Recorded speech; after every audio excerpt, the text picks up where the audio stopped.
Sure. So the idea of Mercury retrograde is Mercury has its cycle, and as it is rounding in its orbit, there's a point where it appears to be going in reverse with respect to the Earth. It appears to be going backwards. With respect to the Earth. But it doesn't really turn around and go backwards. No. It's an apparency. But we think of it in that context to understand it better. We think of it in that context not to understand it, but because energetically it has a taking away action as opposed to a contributing action. Is it somewhat like being on a railroad train? There's another train on the same track. Same idea. Like when you're sitting there and you're at the red light, and the guy you're on the brakes and another car starts moving. You're like, what? I'm backing up. What's going on? Right. And you jam on the brakes and you're like, well, I'm already stopped. It's an illusion. Or that the other train is going backwards because you're going faster. Exactly. Okay. And what influence does it have on the world? So what it does is it has an impact on communication.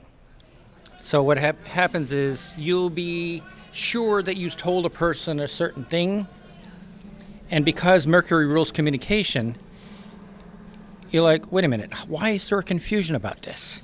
How come this guy didn't get it, right? And or someone will say, you told me this. No, I didn't tell you this. I told you that. So communications tend to go haywire a little bit. Okay. So when you have a Mercury retrograde cycle, which happens a few times a year, that's not the time you want to start a new major contract, because it's a possibility you'll end up not getting what you bargained for. So you'd say to somebody, send me an email, and then you said, where's the email? They actually sent it to you. But it didn't get there. Or it went into the wrong folder. Or something else, yeah.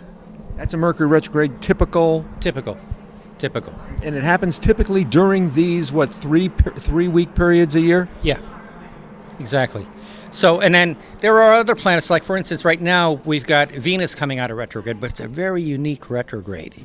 Because right now, Venus is coming out of retrograde conjunct with Mars. So Venus and Mars are together at the same speed, which is very unusual, because there's a point of change where you go from being faster or slower to where there's the even point.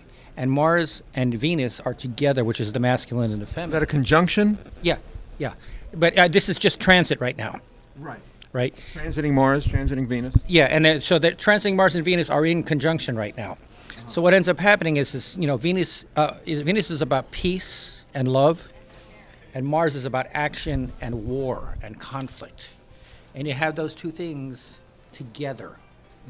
So what ends up happening is you end up in a societal state where people are fighting things out with the ending of peace, which is exactly what we're going through politically right now.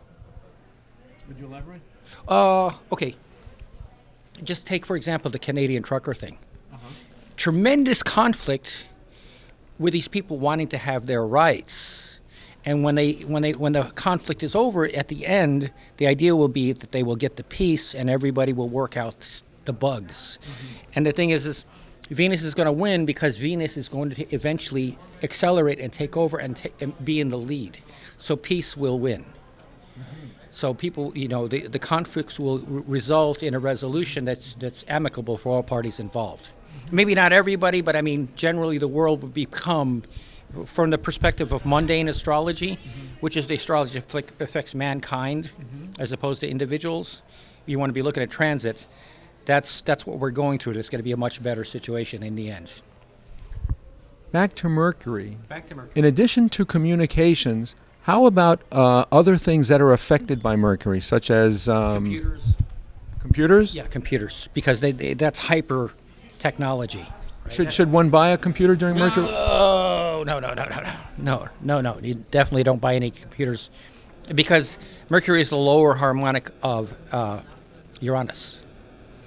That's the higher harmonic of technology, right? So they go to hell in a handbasket whenever you're dealing with buying a computer. Then you don't want to touch that. You want to avoid electronics, anything having to do with small amounts of communication or grand communications. And you know, Or electricity. electricity, yeah. Electricity tends to be more Uranus than Mercury, but there is an element of Mercury because there's, you know, the particle flow of the electrons flowing through the lines. I mean, I am also an electrician among many other things, so I'm not going to avoid electricity. But the thing you got to look at is some people want to just stop everything when Mercury goes in retrograde. The more prolific way to address it is rather than, I mean, yeah, don't buy a computer, but there's certain things in daily life you need to do. So what you do is you just say, okay, I'm going to do this. I may end up needing to redo it. Just be ready to redo it, and don't whine about it. You know, go after, like, know there's maybe a possibility of consequences that it's not going to be favorable, and just do it over and over and over. It's like learning the lesson of the Mercury in retrograde. So you talk about redo.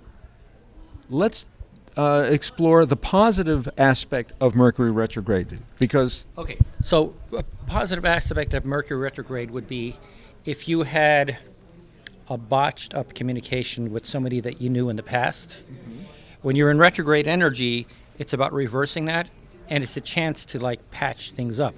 Like some people might have Mercury retrograde in their natal chart, right? And I do. oh, no wonder. Okay, so Mercury retrograde doesn't have the impact on you that as it does on other people. Well, that's like somebody who has a limp; they already know how to walk with it. Exactly. Yeah. It's kind of funny because I had an astrology instructor who was born with Mercury in retrograde, and I was like always sitting there listening to him going, why does this guy explain this stuff in the most confusing way possible? And I had to like almost take what he said, put it backwards, and look at it again to understand it, because he just, his natal was Mercury retrograde. So after a while, I was like, no wonder I'm confused with all the things he says. I mean, he was a really good astrologer, third generation astrologer. He was like in his 80s. He studied his grandfather's astrology charts when you had to pull out a compass and a protractor to draw a chart, and he couldn't get a computer to calculate all that stuff out. Right. So if you were born during a Mercury retrograde period, then you have more familiarity with it. Why? Because it affects you more? Because you're born with it. It's like what you said. If you you take a person that's 300 pounds. If you gain 300 pounds in the next 6 months, you wouldn't be able to manage your body. A person that's been weighing 300 pounds for years, because they've adapted to it.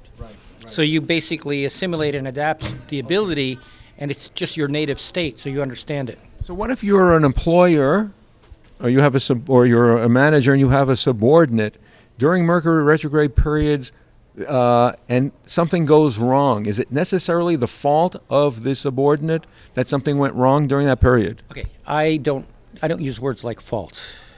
I use words like responsibility, because fault makes somebody a victim, and that's the effect viewpoint.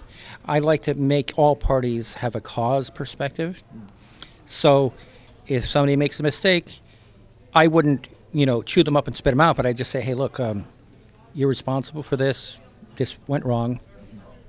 I'm not gonna, you wouldn't want to be as harsh as you normally would if the guy screwed up a million times. Because there's more of a propensity for that to happen? Exactly. So it's like, for me, what happens is if I look at this, I anticipate mistakes are going to happen, and I just take them in stride rather than getting irate about it. So, and the person who is making the mistake, they don't know any difference. You know what I mean? So if you chew them out, or you just say, please correct this, to them it's all the same. I mean, they don't know the motivation. Right. But if someone were to say, hey, listen, don't blame me, it's Mercury retrograde. Oh, I see what you're saying. Okay. Yeah. I mean, and would say, don't bring that in, that's just an excuse. But is it? Well, yes, it is an excuse, but there's some validity to it, but that doesn't diminish responsibility. No, of course. So basically just say, yeah, I understand it's Mercury retrograde. It's still your job, man. You're getting paid to do this. And as a person of power, it's your job to conquer obstacles, to do what you need to do. And your job is to solve problems for the company. And that's what you get paid to do. It's not about blame. It's about being cause. Would you book a trip, a flight, a trip overseas to a country? No, I would not. I mean, the thing is if you are in the travel business and you're an airline stewardess, You have no choice. you have no choice, and you just do what's routine because you're used to doing it. I wouldn't stop that. Yeah. You know what I mean? But I wouldn't deliberately schedule it during that time if it wasn't an ordinary part of my daily life. So if you had a choice to travel during a Mercury or wait or go earlier, would you avoid that 3-week period? Yeah, absolutely. It's kind of a funny thing because in Japanese business people are very astute with astrology. Oh, really? Yeah. So if you, Same astrology as Western astrology? I don't know what their system is, but I do know, like, let's say, for example, they have their counterpart of Mercury Retrograde, right? If you send them an email about a business deal you want to close, and it's not a fortuitous time for them, Like feng shui or something? exactly. They may model the Chinese astrology, because which is Earth astrology. It's terrestrial because it's based on the 12 animals, as opposed to it's not based on anything in the heavens. It's almost a misnomer that they call it astrology. Why does astrology work? In other words, why does astrology have an influence on the planet scientifically? Because there have been tests, studies, and things that have not borne out, to my knowledge. Are there? Or is it just that you have to see if it applies to you personally? Okay, so let's make this simple. You have 7 chakras. These 7 chakras are the same 7 chakras in the solar system. These 7 chakras are Saturn, Venus, Mars, Sun, Mercury, Moon, Jupiter.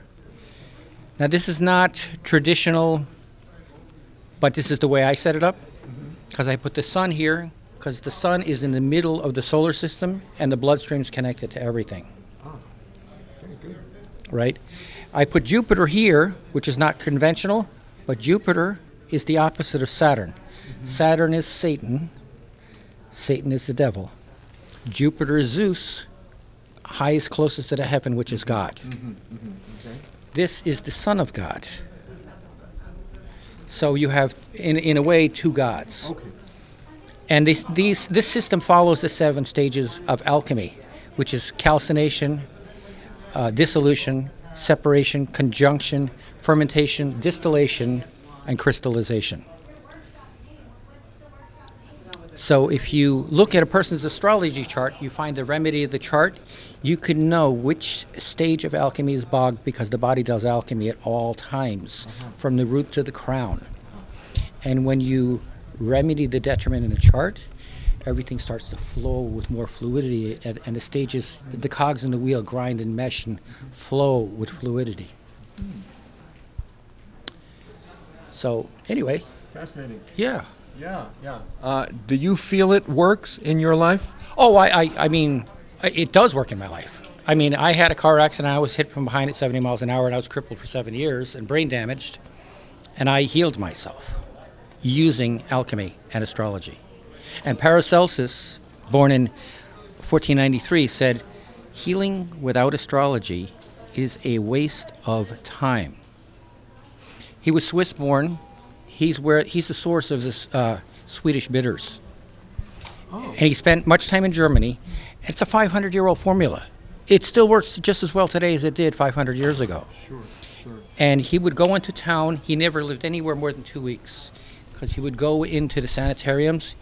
Okay, who's had a doctor tell them they're going to die? He'd look at them. He'd look at their astrology chart, figure out what they need, make them a formula, get his paycheck, and in 2 weeks he was gone. And he'd have to leave because all the people that the doctors in the town said were going to die, he healed, if they could be healed. So he had to get out of town before he was accused of witchcraft. So he went through his whole life going through Europe, never being anywhere for more than 2 weeks, because he used astrology in conjunction with healing. He's the first astrologer, the first alchemist to ever incorporate astrology and alchemy together. So I follow his model.